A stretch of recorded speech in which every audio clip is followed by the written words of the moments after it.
Si cierras este video ahora, nunca sabrás qué fue lo que hizo que un pelotón entero de soldados belgas desapareciera sin dejar rastro en 1961. ¿Y por qué los mapas militares marcaron esa zona como prohibida durante más de 40 años? Bienvenido a La Guerra Nunca Terminó. Aquí escucharás relatos de guerra donde la historia se mezcla con el horror, las leyendas y lo inexplicable. Hay misiones que los soldados piden. Y hay misiones que nadie quiere tocar. Esta era de las segundas. Noviembre de 1961. El aire en la base militar de Leopoldville olía a diésel y sudor. Yo era el sargento Jan Lemer, veterano de 3 años en el Congo. Había visto rebeliones, emboscadas, traiciones. Creía que nada me sorprendería. Pero esa mañana, cuando mi coronel desplegó el mapa sobre la mesa de madera manchada, algo cambió. Ituri, dijo sin mirarme a los ojos. Reconocimiento de zona.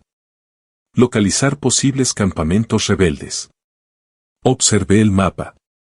La región estaba marcada con un círculo rojo grueso. En el centro, escrito con tinta descolorida, una sola palabra, evitar.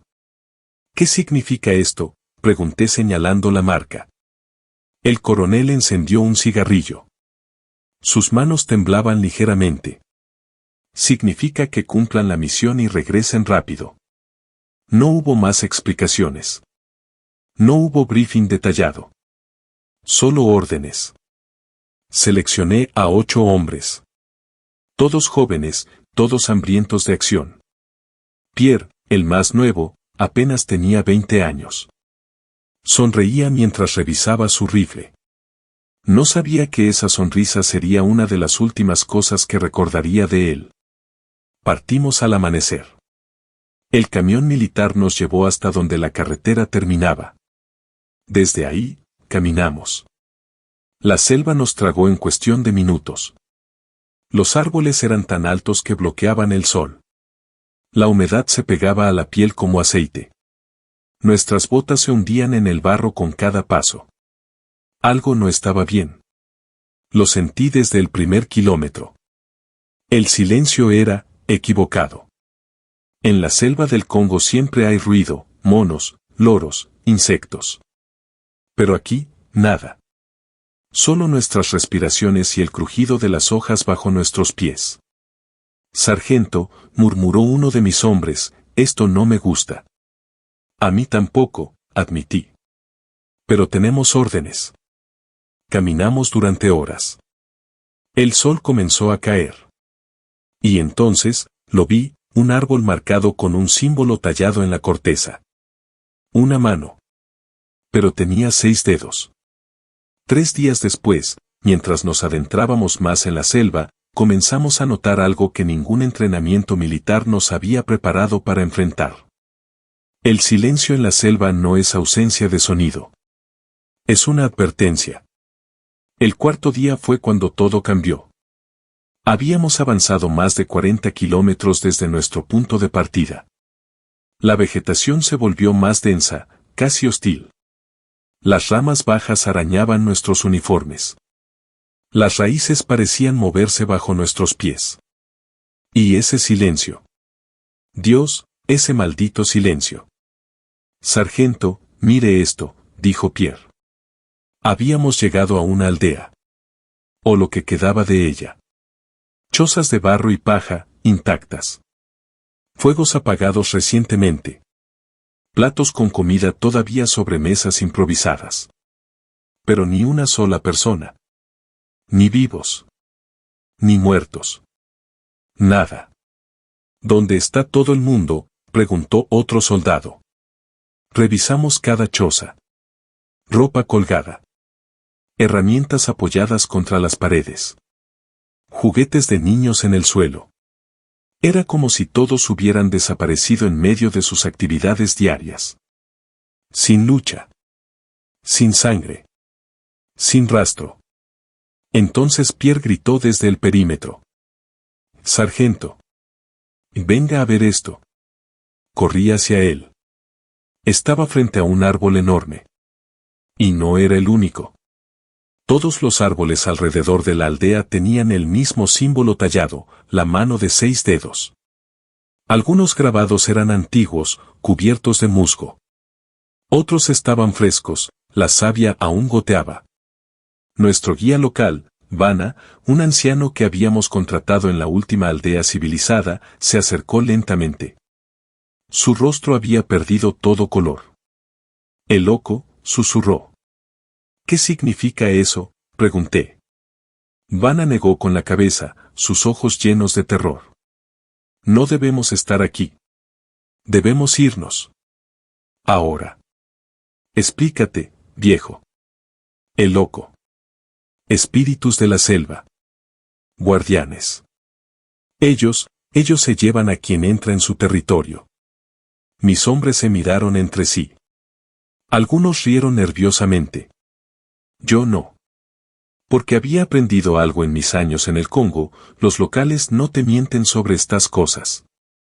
Cuando tienen miedo, hay una razón. Decidimos acampar en la aldea. Error. El peor error de mi vida. Esa noche, mientras montábamos guardia, el silencio se rompió. Un grito atravesó la oscuridad. Agudo. Inhumano. Como si alguien hubiera tomado la voz de una mujer y la hubiera retorcido hasta romperla. Todos nos congelamos. El grito vino de nuevo. Más cerca. Esa noche, mientras montábamos campamento, escuchamos el primer grito, y no era humano. Hay conocimientos que no se aprenden en libros. Se heredan con miedo. Nadie durmió esa noche. Permanecimos despiertos, rifles apuntando hacia la oscuridad, esperando que algo saliera de la selva. Pero nada vino. Solo esos gritos. Cada hora. Cada vez más cerca. Cuando el sol finalmente apareció, encontré a Vana sentado junto a las cenizas del fuego, temblando. No había dormido. Sus ojos estaban rojos, hundidos. Vana, dije sentándome a su lado, necesito que me digas qué está pasando aquí. Él me miró con una mezcla de pena y resignación. ¿Usted cree en los espíritus, sargento? No. Entonces ya está muerto. Sus palabras me golpearon como un puño. Hablaba con la certeza de quien ha visto cosas que rompen la lógica. Lo loco, comenzó con voz temblorosa, no son animales. No son hombres. Son lo que queda cuando un guerrero muere protegiendo algo sagrado. La selva los transforma. Les da forma. Les da hambre. Esos son solo leyendas, dije, aunque mi voz carecía de convicción. Leyendas, repitió amargamente. Mi abuelo me contó sobre ellos. Mi padre los vio. Y yo vi lo que le hacen a los intrusos. Me habló de dientes como cuchillos. De garras que podían desgarrar árboles. De ojos que brillaban en la oscuridad. Y de algo peor, no mataban rápido. Te llevaban vivo. Te llevaban a las profundidades de la selva, donde el tiempo no existe, donde tus gritos se mezclan con los de otros que llegaron antes. ¿Y qué protegen?, pregunté. Vana señaló hacia el norte, donde la selva se volvía aún más oscura. Algo que nunca debió ser tocado. Esa mañana, ordené continuar. No por valentía. Por orgullo militar. Por estupidez. Mis hombres me siguieron sin cuestionar, aunque sus rostros mostraban dudas. Caminamos 2 horas. Y entonces encontramos las huellas. Al principio parecían humanas. 5 dedos. Talón marcado. Pero luego notamos los detalles, los dedos terminaban en puntas afiladas, como garras. La longitud era incorrecta. Demasiado larga. Demasiado profunda en el barro. Esto no es humano, murmuró Pierre. Vana cayó de rodillas. Ya nos vieron. Ya saben que estamos aquí. Al amanecer, Vana había desaparecido.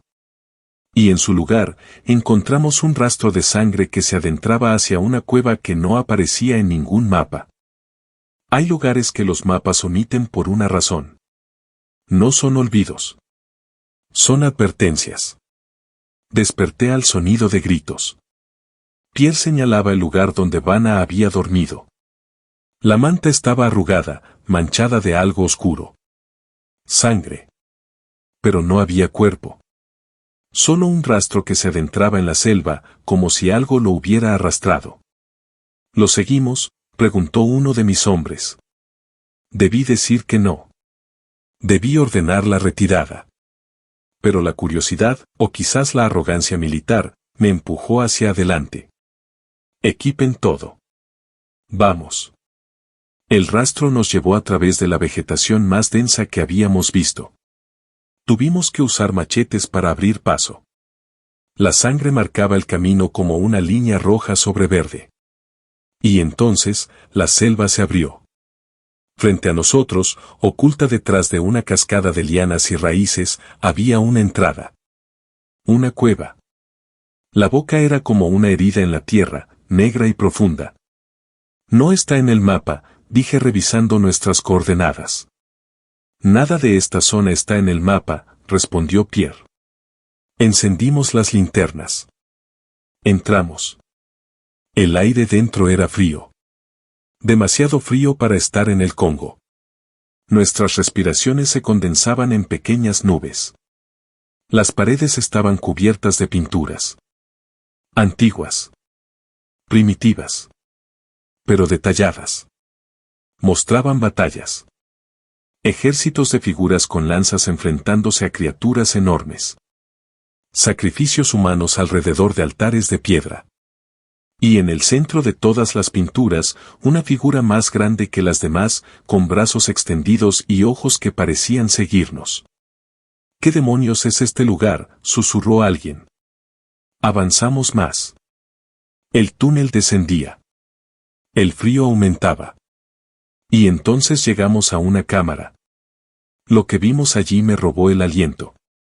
Armas. Cientos de armas tribales, lanzas, machetes, escudos hechos de cuero y madera. Pero estaban dispuestas con precisión militar. En filas. En formaciones.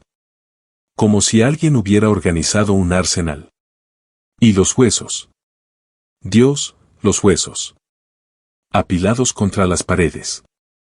Cráneos humanos colocados en círculos perfectos.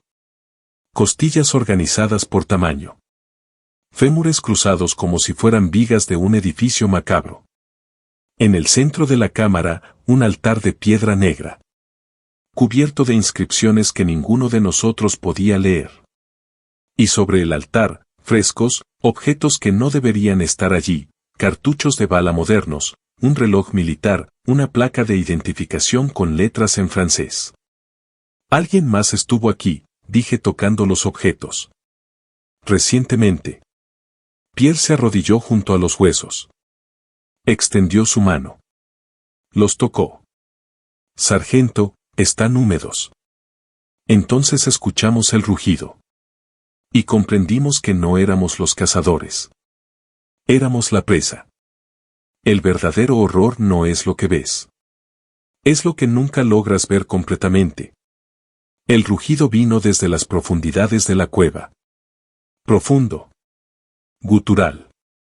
Como si la tierra misma hubiera abierto la boca para gritar. Las linternas parpadearon. La temperatura cayó aún más. ¡Salgan! Ahora, grité.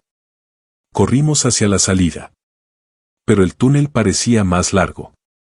Las paredes se estrechaban.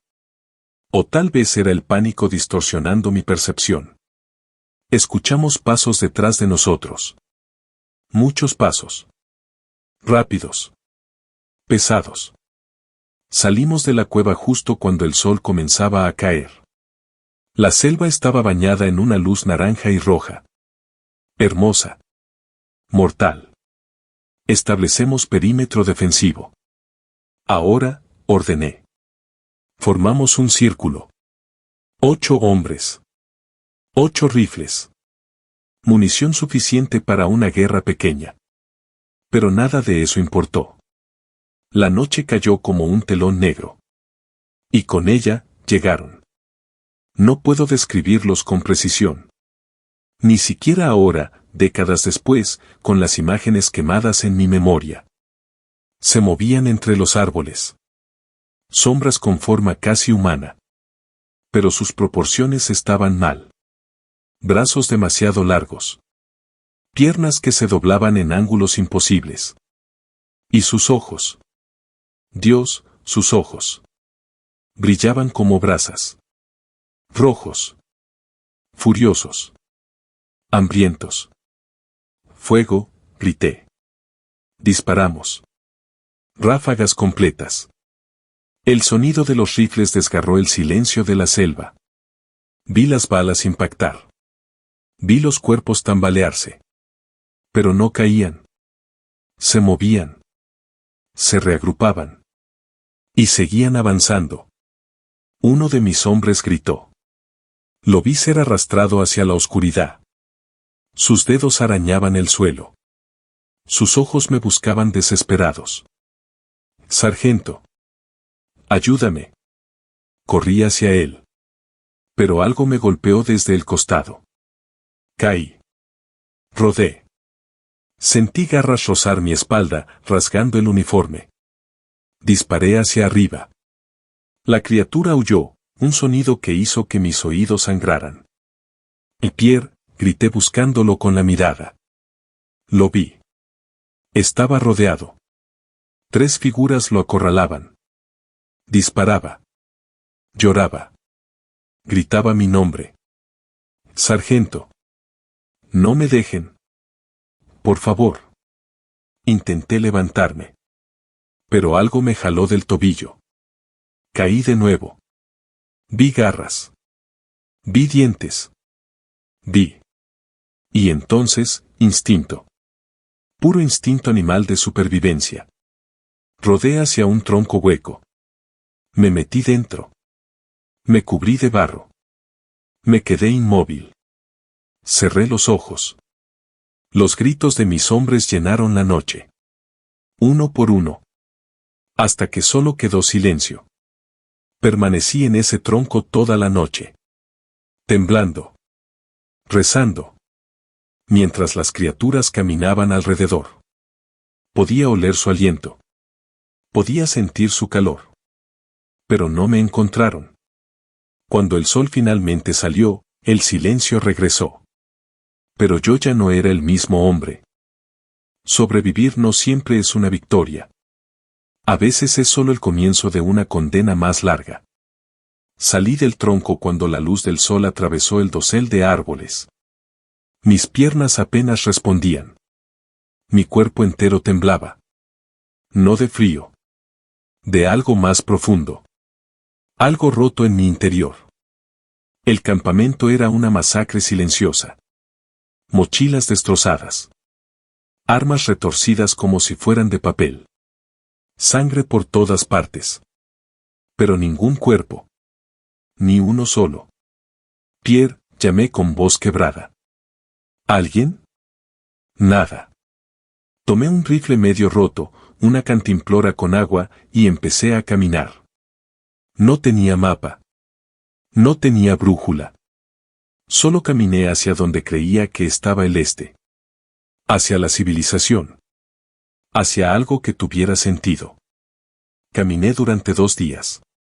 Bebí agua de charcos sucios. Comí hojas. Dormí en árboles, aterrorizado de tocar el suelo. Cada sombra era una amenaza. Cada sonido, un ataque inminente. El tercer día, casi muerto de sed y agotamiento, vi humo. Humo de un campamento militar. Lloré. Realmente lloré de alivio. El puesto fronterizo me recibió como un fantasma. Los soldados me miraban con horror. Estaba cubierto de barro, sangre seca y arañazos. Mi uniforme hecho jirones. Soy el sargento Lemer, dije antes de desmayarme. Desperté en una cama militar. Un médico revisaba mis constantes. Un oficial estaba sentado en una silla, mirándome con expresión impenetrable. ¿Dónde están sus hombres, sargento? Les conté todo. La aldea vacía. Las marcas en los árboles. La cueva. Los huesos. Las criaturas. Todo. Hablé durante horas. No omití ningún detalle. El oficial me escuchó sin interrumpir. Cuando terminé, simplemente dijo: colapso mental. Estrés postraumático. No estoy loco, protesté. Envíen un equipo. Búsquenlos. Lo hicieron. Enviaron un pelotón de rescate 2 días después. 12 hombres bien armados. Con radio. Con equipo moderno. Nunca regresaron. Cuando pidieron autorización para enviar un segundo equipo, la orden vino desde el alto mando. Zona prohibida. Sin excepciones. Misión cancelada. Mi misión fue borrada de los registros oficiales. Mis hombres fueron clasificados como desaparecidos en combate contra rebeldes. Ningún familiar recibió explicaciones reales. Ninguna tumba fue marcada. Y yo fui dado de baja con incapacidad psicológica. Me dieron una pensión. Un apretón de manos. Y una orden implícita: nunca hablar de esto. Años después, ya retirado y marcado por las pesadillas, decidí regresar. Tenía que saber la verdad. Los lugares malditos no olvidan. Te esperan. Te reconocen cuando regresas. 37 años después. Yo era un hombre viejo. 62 años. Canas. Arrugas. Pero las pesadillas nunca envejecieron. Cada noche veía los ojos de Pierre. Escuchaba sus gritos. Necesitaba respuestas. Necesitaba cerrar ese capítulo.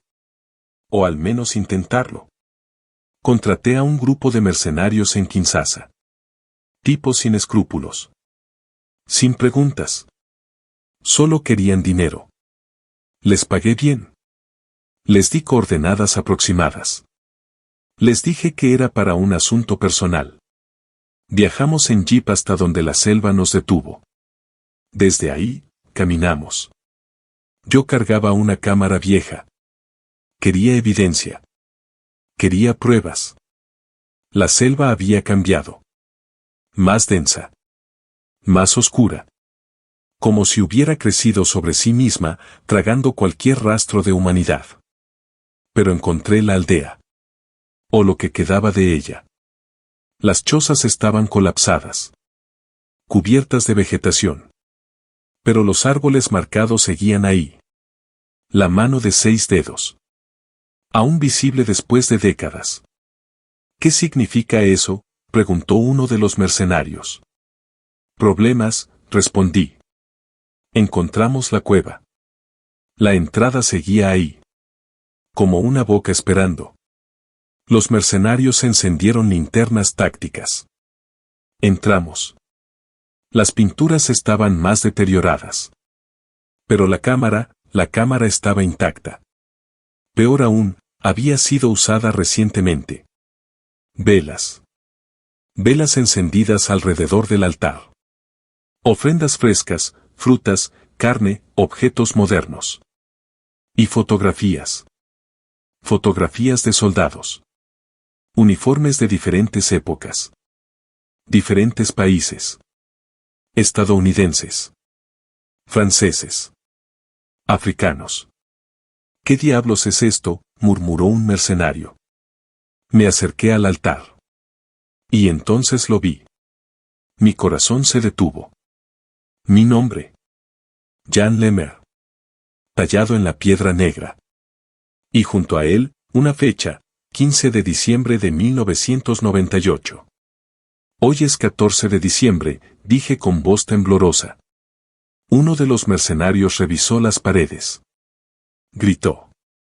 Hay más nombres aquí. Cientos. Todos con fechas. Era un calendario de muerte. Un registro. Cada persona que había entrado. Cada fecha de su desaparición. O su muerte. Y mi nombre era el más reciente. Entonces lo sentí. Ese frío. Ese maldito frío que no había sentido en décadas. Salimos. Ahora, ordené. Pero ya era tarde. Los ojos rojos aparecieron en la oscuridad del túnel. Decenas de ellos. Corrimos. Los mercenarios disparaban mientras retrocedían. Vi a dos ser arrastrados. Sus gritos rebotaron en las paredes. Salí de la cueva. Corrí sin mirar atrás. Escuché disparos. Gritos. Silencio. Corrí durante horas hasta que mis piernas cedieron. Salí corriendo. Pero sé que algo me sigue. Siempre me ha seguido. Las leyendas no son solo historias. Son advertencias escritas en sangre. Estoy grabando esto desde una cama de hospital en Bruselas. Los médicos dicen que es mi corazón. Que está débil. Que podría fallar en cualquier momento. Pero yo sé la verdad. La fecha tallada en la piedra era mañana. 15 de diciembre. Y mañana está a solo horas de distancia. Durante 37 años viví con el peso de aquella noche. Con la culpa de haber sobrevivido mientras mis hombres morían gritando mi nombre. Intenté olvidar. Intenté convencerme de que era trauma. Locura. Imaginación. Pero cuando regresé y vi mi nombre en ese altar, comprendí algo aterrador: nunca escapé. Nunca estuve libre. Solo me dieron tiempo. Tiempo para envejecer. Para vivir con el miedo. Para que cuando finalmente vinieran por mí, no quedara nada más que una cáscara rota de lo que fui. He investigado durante años. He hablado con antropólogos, historiadores, chamanes locales. Todos dicen lo mismo: hay lugares en este mundo que son más antiguos que nuestras guerras. Más antiguos que nuestras banderas y nuestras naciones. Lugares donde otras reglas aplican. Donde otras fuerzas gobiernan. El ejército belga encontró uno de esos lugares en 1961. Y lo que encontramos allí no puede ser vencido con armas. No puede ser destruido con bombas. Porque no es físico. No completamente. Es algo que existe en el límite entre nuestro mundo y algo más. Los Eloko no son solo leyenda. Son guardianes. Protectores de algo que nunca debió ser tocado. Y cada persona que entra en su territorio firma un contrato de sangre. Puede que tardes días, años o décadas. Pero ellos te recuerdan. Conocen tu nombre. Conocen tu fecha. Hoy esa región sigue siendo zona restringida. Los mapas militares la omiten. Los satélites muestran solo selva densa. Los locales no hablan de ella. Y los pocos que han entrado y sobrevivido, bueno, terminan como yo. Contando los días. Esperando. ¿Por qué grabo esto? Porque necesito que alguien sepa la verdad. Necesito que si algún soldado joven, algún explorador ambicioso, algún cazador de tesoros escucha sobre un lugar prohibido en el Congo, lo piense dos veces. La curiosidad tiene un precio. Y algunos lugares no perdonan. Las luces del hospital están parpadeando. Es medianoche. Ya es 15 de diciembre. Puedo sentir el frío. Ese frío imposible. Y puedo verlos. En las sombras de la esquina de mi habitación. Ojos rojos. Esperando. Si encuentras esta grabación, no la ignores. No vayas a Ituri. No busques la cueva. Algunos secretos deben permanecer enterrados. Algunos horrores deben quedar como leyendas. Porque las leyendas, al menos, puedes elegir no creerlas. Pero la verdad te consume. La grabación se corta abruptamente. Jan Lemer fue encontrado muerto en su cama de hospital la mañana del 15 de diciembre de 1998. Causa oficial: paro cardíaco. Pero las enfermeras reportaron algo extraño: cuando entraron a la habitación, todas las ventanas estaban abiertas. Y en su mano cerrada, encontraron un pequeño amuleto de madera tallado con el símbolo de una mano, de 6 dedos. Esta historia está inspirada en reportes documentados de tiempos de guerra, combinada con folclore y dramatizada con fines narrativos.